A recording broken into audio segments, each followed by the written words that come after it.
You are learning a new language and have spent many hours watching movies, listening to podcasts, and watching the news. You are making progress, but not as quickly as you want to, and perhaps you are also missing out on some important and interesting details. I have been there and can totally relate, struggling for years to understand and appreciate English native speakers, primarily because I previously never knew how to listen properly, regardless of how many hours I dedicated to doing so. The solution that I want to share with you consists of 11 tips and strategies that will rapidly take your listening skills to the next level, thereby allowing you to progress much faster. Firstly, you need to have the right mindset. No one realistically expects to become a great athlete by merely training for a couple of months.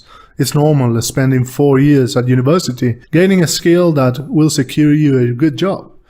Ironically, people seem to expect significant progress in their language skills in a matter of weeks. Unfortunately, this is simply not reasonable, unless you are a genius, and it's important for you to be patient with yourself as you are learning, never forgetting that you are constantly progressing and developing. That's where the second tip comes into play. Understand why you don't understand. There are 2 reasons. You haven't mastered all the sounds of the language yet, and you are not familiar with certain phonetic aspects of the language like intonation, contractions, or rhythm. Or it could be that you just don't have the vocabulary foundation yet, and thus don't understand the words you are hearing. Identify which or both of this is your problem, and work on it. That possibly explains why you don't understand what you hear right now. But in order to find out why you are not making progress, we have to address how you listen. Granted, I know, it sounds so cool to learn a language by passively listening to podcasts while you drive or do the dishes. Or even better, comfortably watching a movie with subtitles in your own language. Unfortunately, like most things that are comfortable, they are not necessarily effective. That's why tip number 3 is so important. Find your optimum level of positive stress. If you are too comfortable and have nothing to lose by getting nothing after what you are listening to, that's probably what is going to happen. On the other hand, if you are in a high stress situation, you may become nervous, and this is counterproductive. It's all about finding that sweet spot in the middle. A good example of such situation is tip number 4. Speak with a native speaker, as this provides an environment in which failure to understand will make you uncomfortable and therefore will increase your concentration and stress levels sufficiently to achieve that optimum level. This is now easier than ever to achieve. I offer customized online private lessons guiding you through the entire process. However, you could try locate native speakers on exchange platforms, inexpensive tutors, or meetup groups in your city.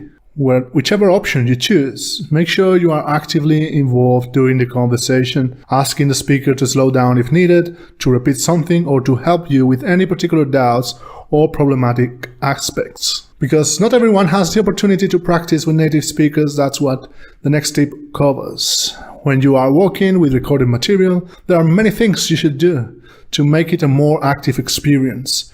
First, sit straight. Have a notebook and a pen with you and take action on what you hear. Write down new words and expressions and rewind and repeat the parts you don't understand until you have full comprehension. Trying to watch movies and series from the start is setting yourself for failure. Tip number 6 is to use the right resources at the right time. Start with content for kids, then progress to material specifically designed for language learners. For example, podcasts with transcriptions. Once you are comfortable with that, try watching action movies you are familiar with, and then step up to drama movies you haven't seen before. Once you are at the advanced level, give comedy a try, and avoid using English subtitles as much as possible through all these stages. Tip 7. Embrace variety, which is the spice of life after all. In Spanish, there are many diverse accents and dialects that make the language richer. Also, aim for a wide variety of content. Don't limit yourself to only a few topics that you enjoy. Expand your horizons and vocabulary utilizing content about other subjects, such as history, science, technology, or business, thereby preparing yourself for any potential situation that arises. Now that you are actually learning because you are listening actively, you will possibly tire faster and lose some concentration. That's where tip 8 comes in. Instead of watching a 30-minute episode or 1.5-hour movie without break, rather divide the sessions into smaller chunks. Set a time which is long enough to be productive from a learning standpoint and short enough to still be enjoyable. For example, 5, 10 or 15 minutes depending on your personal level and the complexity of the task or activity. Tip 9 is about preparing yourself for a productive listening session. Check the title of the podcast beforehand and spend a minute thinking about the possible topics they could be discussing. What vocabulary could potentially be included? Before watching a movie or TV series, try obtain the synopsis or even the script and read it. By doing it this way, your brain will be in a better position to comprehend what you will be hearing. Now you are really ready to listen, but the frustration arises. However, don't panic. Don't necessarily try to understand every single word and rather follow tip number 10. Focus on general overall meaning. Take this sentence as an example. Pepa le da un regalo a su sobrino en el salón. You may not understand words like sobrino or salón, but it's likely that you do know the verb dar, to give, and the word present, regalo, and the preposition en, that normally indicates location in a place. If you don't recognize any of these examples, I suggest you go back to tip number 2 and study more vocabulary. Understanding these words, you are likely to establish that someone is giving something to someone else somewhere. Therefore, you get the general meaning and context of this situation. Then you can build on that and fill in the other blanks in your notebook. 11 and last tip. It's invaluable to associate the sounds of the language with its written form.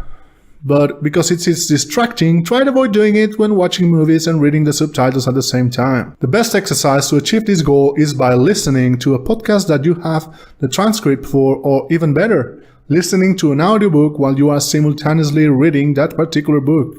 I am aware of the challenges of learning another language, which begins with listening and comprehension, and by providing the tools and strategies set out on this video, I am confident that if you apply them methodically, it will assist you to overcome those obstacles. I would love you to comment below things that have helped you personally improve your listening skills.